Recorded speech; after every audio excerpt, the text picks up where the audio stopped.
পৃথিবীর সব সিরিয়াস বিষয় নিয়ে তো সারাক্ষণই কথা হয়, কিন্তু জীবনটাকে কেবলই গম্ভীর হওয়ার জন্য একেবারেই না।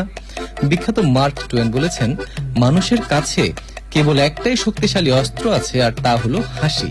তাই আমাদের আজকের আয়োজনে কোনো গুরু গাম্ভীর্য তর্কের জন্য নয়, বরং সকলকে নিয়ে প্রাণ ভরে হাসা এবং মজাদার সব সময় পার করার জন্য।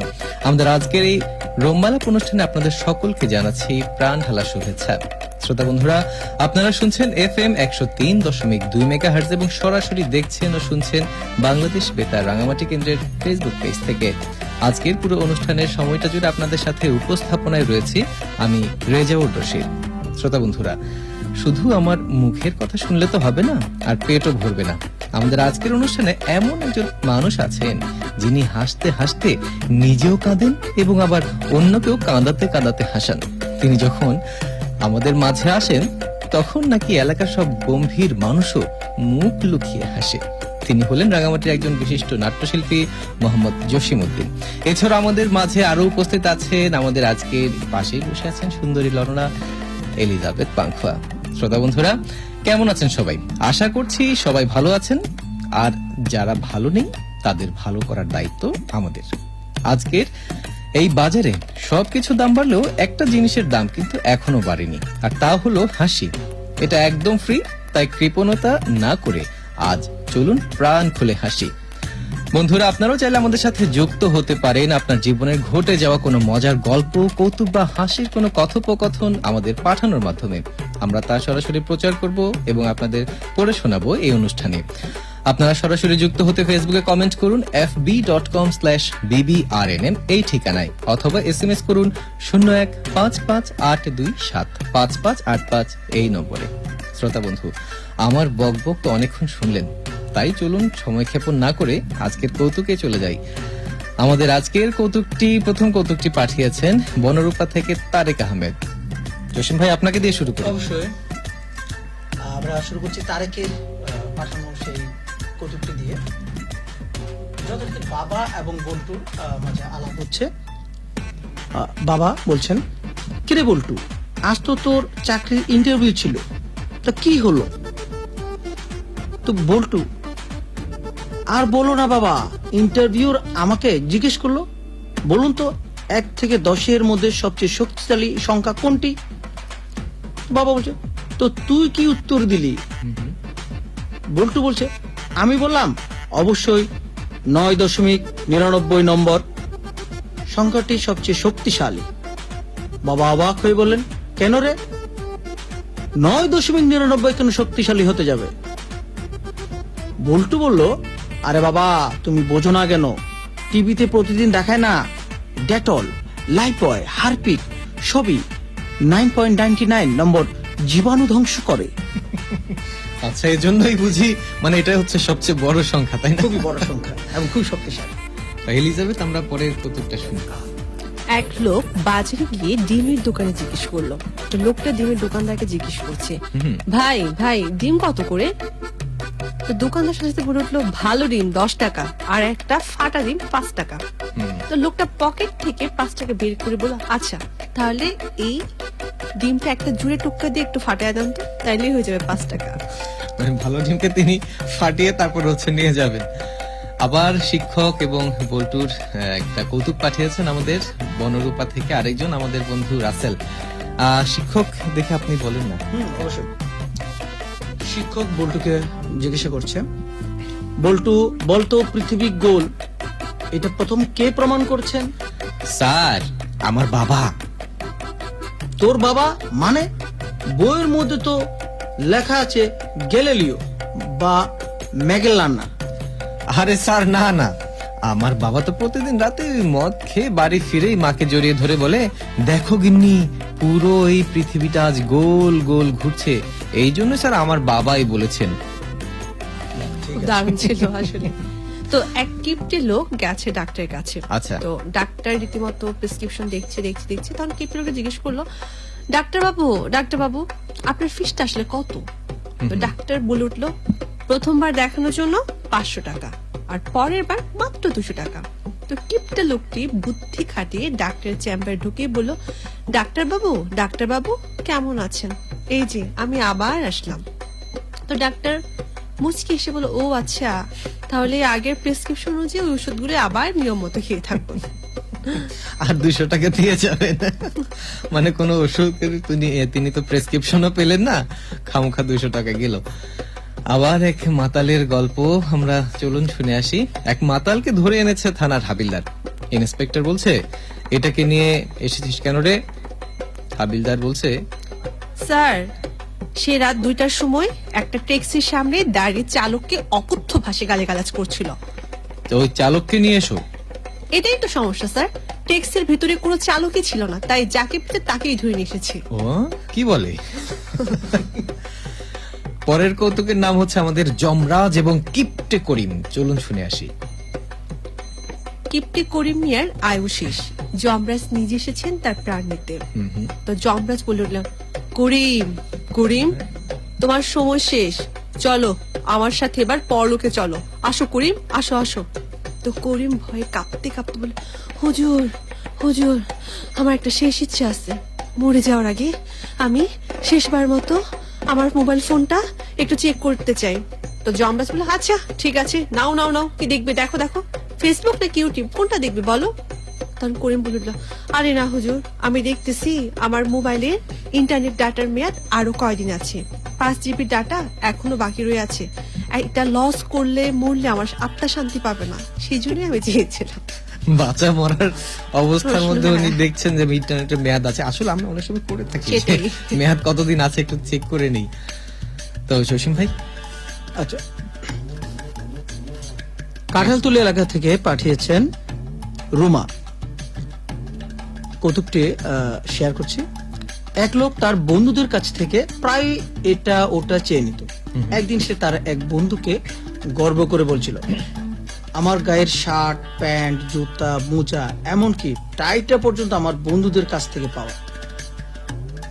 বলতে পার শুধু গায়ের চামড়াটাই আমার। বন্ধুটি তার উপর আগে থেকেই রেগেছিল, বলল, চামড়াটাও তোর নয় বন্ধু, ওটা গন্ডারে। চমৎকার। আমাদের শ্রোতা বন্ধু রুবা খুবই চমৎকার একটি কৌতুক পাঠিয়েছেন। তো আমেরিকার এক নেতা গেছেন আফ্রিকার এক জঙ্গলে। সেখানকার মানুষ আবার ইংরেজিতে ক অক্ষরে গোমাংস, আর তারপরেও নেতা সবার সামনে বক্তব্য দেওয়ার জন্য দাঁড়ালেন। সঙ্গে রইলেন একজন দোভাষী। তো বক্তব্য শেষে লোকজন কিছু বলে না, তাই নেতা ঠিক করলেন একটা কৌতুক বলে সবাইকে খুবই মজা দেবেন। আচ্ছা আচ্ছা। যারা 10 মিনিট ধরে খুবই মজার একটা কৌতুক তিনি বলে শোনালেন। তো দোভাষীটা সেটা মাত্র 4 শব্দে সবার কাছে বর্ণনা করলেন। বর্ণনা শেষ হতেই সবাই হাসতে হাসতে তো একদম গড়াগড়ি দেওয়া অবস্থা। তো ভীষণ অবাক হয়ে দোভাষীর কাছে ওই নেতা জানতে চাইলেন, মাত্র 4 শব্দে কৌতুকটা শুনিয়ে দিলেন আর সবাই সেটা বুঝেও গেল?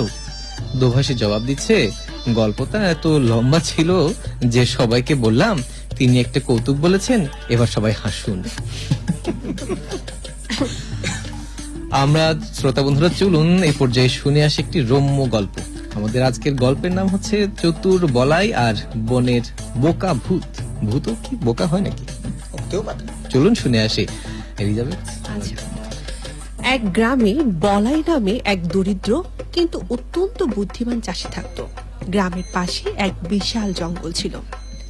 বলাই ভাবলো জঙ্গলের ধারের পতিত জমিটা পরিষ্কার করে সেখানে চাষাবাদ করলে ভালো ফসল ফলানো যাবে। যেই ভাবে সেই কাজ, বলাই কোদাল নিয়ে জঙ্গল পরিষ্কার করতে গেল। সে মাটিতে প্রথম কোদাল মারতে এক বিশাল শিমুল গাছ থেকে বিকট শব্দে এক ভূত নেমে এলো। আচ্ছা। ভূত চোখ বড় বড় করে বলল, কোন মানুষের এত বড় সাহস যে আমার এলাকায় চাষ করতে আসে? আজ তোকে কাঁচা চিবিয়ে খাবো। বলে ভয় না পেয়ে মাথা কাটিয়ে ভাবতে লাগলো এবং বলল, আরে শোনো শোনো ভূত ভাই, রাগ করছেন কেন? আমি তো আপনার উপকার করতে এসেছি। এই জমিতে আমি হাড় ভাঙা খাটনি দিয়ে ফসল ফলাবো, আর ফসল তোলার পর আমরা দুজনে তা ভাগাভাগি করে নেব। আপনি ঘরে বসে বিনা পরিশ্রমে ফসলের অংশ পেয়ে যাবেন। ভূতের লোভ আর সামলাতে পারলো না। ভূতের খুব লোভ হলো। সে রাজি হয়ে বলল, ঠিক আছে, তবে ভাগের শর্ত আমি দেব। ফসল উপরের অংশ আমার আর মাটির নিচের অংশ হলো তোর। রাজি আছিস? রাজি থাকলে বল। বলাই হেসে হেসে বলল, আলবাত রাজি ভূত ভাই, আলবাত রাজি আছি আমি। প্রথম বছরের ফসল হলো আলু চাষ। বলাই সেই জমিতে বুদ্ধি করে প্রচুর গোল আলু চাষ করলো। কয়েক মাস পর ফসল তোলার সময় হলো। এবার ভূত এসে গাছের উপরে সবুজ পাতা ডালপালা সব কেটে নিজের বস্তায় ভরলো, আর বলাই মাটির নিচ থেকে বস্তা বস্তা আলু তুলে বাড়ি নিয়ে গেল। ভূত বাড়িতে গিয়ে আলুর পাতা চিবিয়ে দেখলো ভীষণ তেতো আর স্বাদহীন। সে রাগে গড়গড় করতে বলাইয়ের কাছে এসে বলল, এরে বলাই, তুই আমাকে ঠকিয়েছিস বলাই। আগামী বছর এই নিয়ম চলবে না, একদমই চলবে না। আগামীবার মাটির নিচের অংশ হবে আমার আর উপরের অংশ হবে তোর। এবার বলাই বিনীত হয়ে বলল, যে আপনার ইচ্ছে তাতেই হবে ভূত ভাই। ঠিক আছে ঠিক আছে, আমি রাজি। দ্বিতীয় বছরে ফসল হবে। এবার বলাই ভাবলো এবার করবে সে ধান চাষ। পরের বছর বলাই সেই জমিতে মনের সুখে ধান চাষ করলো। ধান পাকার পর যখন মাঠ রুসুনালি রঙে ভরে গেল, তখন ভূত তার ভাগ নিতে এলো। শর্ত যে ভূত মাটির নিচ থেকে সব ধানের শীষ শিকড় উপড়ে নিজের বস্তায় ভরলো, আর বলাই উপরে থুকা থুকা সোনালি ধানের ছড়া কেটে ঘরে নিয়ে গেল। ভূত এবার ধানের শিকল চিবিয়ে দেখলো শুধু মাটি আর খড়কুটো, কোনো খাবার নেই। সে এবার রেগে আগুন হয়ে পড়লো। বলল, বলাই, তোর চালাকে আমি ধরে ফেলেছি। এবার তোকে আর ছাড়ছি না, তোকে আমি আর ছাড়বো না। আগামী বছর আমি উপরের অংশ নেব, আবার মাটির নিচের অংশ নেব। তুই শুধু মাঝখানে অংশটুকুই পাবি। বলাই হাত জোর করে বলল, ঠিক আছে ঠিক আছে ভূত ভাই, আপনি যা বলবেন তাই হবে। এবার তৃতীয় বছর হলো আখ চাষ। তৃতীয় বছরে বলাই ওই জমিতে লম্বা লম্বা আখ চাষ করলো। আখের মিষ্টি রস থাকে তার কাণ্ডের ঠিক মাঝখানটাতে। ফসল কাটার সময় ভূত এসে আখের উপরের পাতাগুলো কেটে নিল এবং মাটির নিচে শিকড়গুলো উপড়ে নিল, আর বলাই মাঝখানে মিষ্টি রসালো আখের সব লাঠি কেটে নিয়ে বাজারে চড়া দামে বিক্রি করে দিল। ভূত আখের পাতা চিবিয়ে মুখে তিতে করলো আর শিকড় চিবিয়ে ধাত ভাঙলো। সে বুঝলো এই চতুর চাষের বুদ্ধির সাথে সে জীবনেও পেরে উঠবে না। লজ্জা আর অপমানে ভূত বলল, বলাই রে, তোর জমিতে তুই চাষ কর, মানুষের বুদ্ধি কাছে আমরা ভূতরা একেবারে শিশু। এই বলে ভূত জঙ্গল ছেড়ে চিরদিনের মতো অন্য দেশে পালিয়ে গেল। আর বলাই মনের সুখে বিনা বাধায় চাষাবাদ করে ধনী হয়ে গেল। তো এই গল্পের মূল শিক্ষা কি ছিল?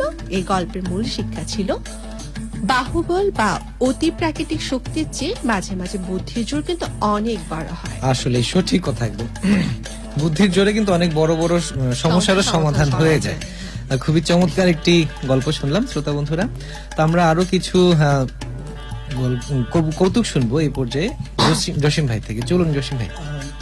অবশ্যই আমাদের এই যে হারানো বিজ্ঞপ্তি একটি কৌতুক পাঠিয়েছেন আমার এক শ্রদ্ধেয় স্যার হাসান স্যার, আচ্ছা। ঢাকা থেকে। হারানো বিজ্ঞপ্তি। গতকাল দুপুরে বিশ্ববিদ্যালয় থেকে ফেরার পথে মিরপুর 12 নম্বর বাসে 2 কেজি পাকা গোপালভোগ আম এবং 100টি চায়না থ্রি লিচু ভুলে ফেলে রেখে নেমে গেছি।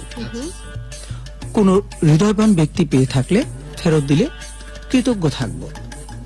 ঠিকানা পাপিয়া, বয়স 21 বছর, উচ্চতা 5 ফুট 7 ইঞ্চি, গায়ের রং দুধে আলতা, মুখের গঠন পান পাতার মতো, চুল ঘন কালো রেশমি ও কোকড়ানো, মোবাইল ... ঠিকানা সেক্টর 17, রোড 12, উত্তরা, ঢাকা। আচ্ছা, এই হলো হারানো বিজ্ঞপ্তি। আচ্ছা, বিজ্ঞপ্তির পর যে প্রতিক্রিয়াটি আসলো পাপিয়ার কাছে, এই পর্যন্ত 37 জন ভদ্রলোক 2 কেজি করে আম এবং 100টি করে লিচু নিয়ে হাজির হয়ে গেলেন। কিন্তু আশ্চর্যের বিষয়, কেউই আম লিচুর কথা বেশি জিজ্ঞেস করেননি। কে বলে মানুষ পাওয়ার উপকারী নয়? আসলে চমৎকার। মানে ঠিকানাটা ঠিকই দিয়েছে, এই জন্য ঠিকানা বরাবর আম এবং লিচু চলে আসছে। আমরা আবার কৌতুক শুনবো। আমাদের এই পর্যায়ে যে কৌতুকটি সেটি পাঠিয়েছে আমাদের নিয়মিত শ্রোতা, তিনি তবলছড়ি থেকে রিয়াদ। পুরুষের স্বপ্নের রানী আসলে কে? আচ্ছা, স্ত্রী তার স্বামীর ফোন চেক করে এবং কয়েকটি সন্দেহজনক নাম খুঁজে পেল। আচ্ছা আচ্ছা, দেখলো যে প্রথমটা ছিল আমার জীবন, দ্বিতীয়টা ছিল আমার পাগলি, আর তৃতীয়টা ছিল আমার স্বপ্নের। তো স্ত্রীর নামগুলো শুধু রেগে মেগে একেবারে আগুন হয়ে গেল। সে সাথে সাথে প্রথম নাম্বারটিতে ফোন করলো, দেখলো এটা হচ্ছে তার শাশুড়ি। শাশুড়ি। তারপর সে দ্বিতীয় নাম্বারটি কল করলো, তো স্বামীর ছোট বোন জবাব দিল। যখন সে তৃতীয় নাম্বারটিতে কল করে দেখলো তার নিজের ফোনটিতে রিং হচ্ছে, তখন আচ্ছা সে তার নির্দোষ স্বামীটিকে সন্দেহ করে আসছে বলে খুব মনে কষ্ট পেল। আচ্ছা আচ্ছা। চোখ গড়িয়ে জল পড়া পর্যন্ত থামবে না। প্রিয় স্বামীর স্বপ্নের রানী ড্রিম গার্ল। তারপর সিদ্ধান্ত নিল বেচারা স্বামীর প্রতি এমন আচরণের জন্য তিনি তার এই মাসের বেতনের পুরো টাকাটাই স্বামীর হাতে তুলে দেবে। আচ্ছা স্বামী ভালো। টাকাটা গ্রহণ নিল এবং তার গার্লফ্রেন্ডকে একটি দামি উপহারও কিনে দিল, যার নাম ফোনে সেভ করা ছিল গদাই ভাই রাজমিস্ত্রি নামে। গদাই ভাই রাজমিস্ত্রি। আমাদের আরেকজন পাঠিয়েছে রিজার্ভ বাজার থেকে আসিফ, স্ত্রী ও জিনের চেরাগ। জসিম ভাই। এক লোক আলাদিনের চেরাগ পেয়ে ঘষা দিল। আচ্ছা। এক বিশাল জিন বের হয়ে ওরে বাবা। বলল, হুকুম করুন জাহাপানা, আপনার জন্য যে কোনো একটি ইচ্ছা আমি পূরণ করতে চাই। আচ্ছা।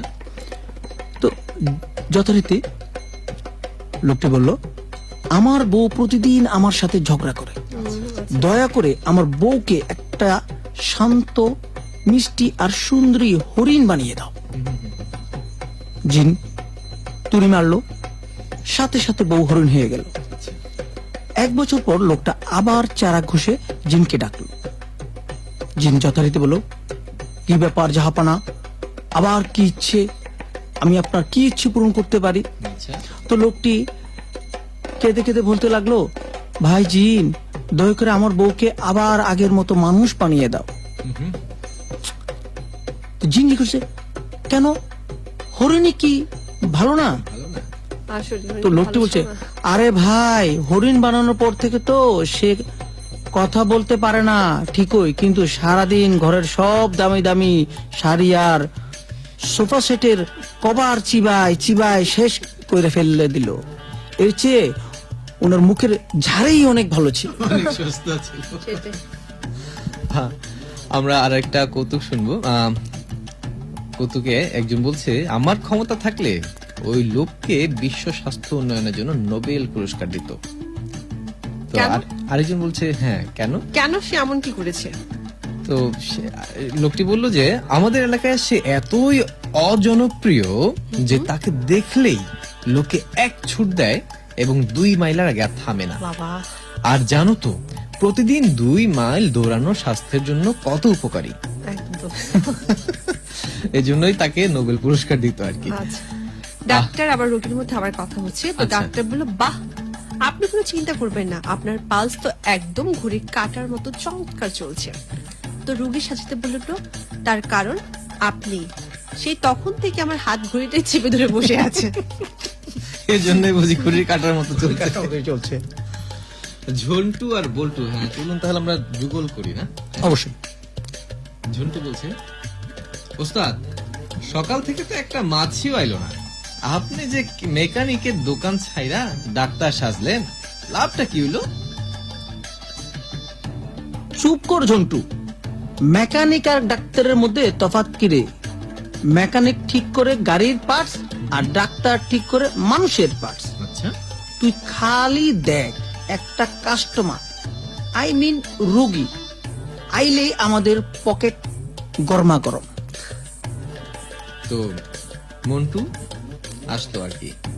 আচ্ছা। ডাক্তার বাবু বাঁচান আমারে, আমার একটা বিরাট সমস্যা হয়েছে। আসেন আসেন, বসুন। কি সমস্যা?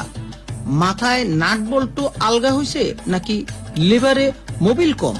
আরে না ডাক্তার বাবু, শুনেন, আমার জিভের স্বাদ আর নাকের গ্রান একবারে চলে গেছে।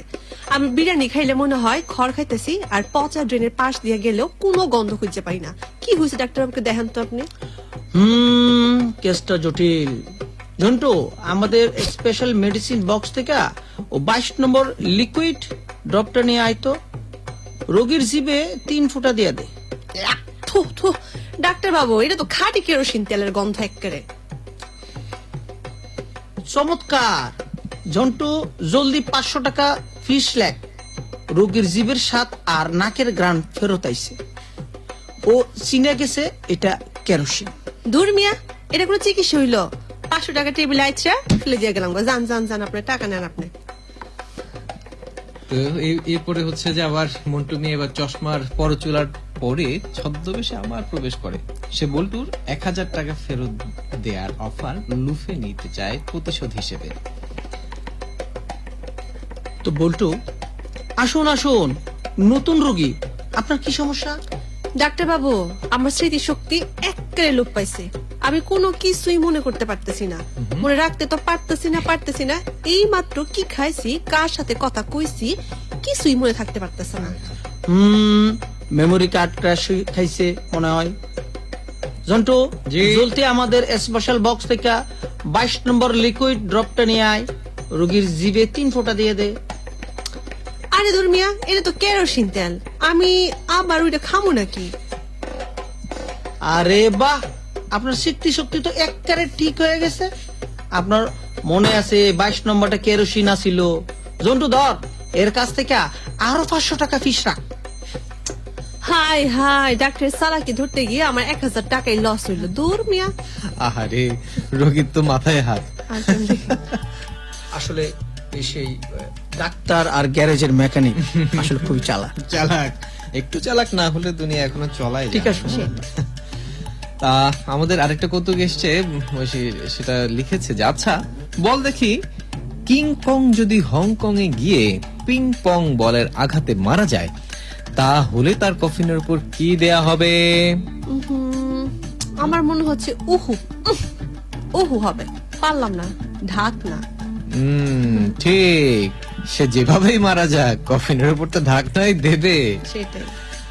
বল্টুর ইংরেজি পরীক্ষা পাঠিয়েছেন জুয়েল ওমদানিয়া পাহাড় থেকে।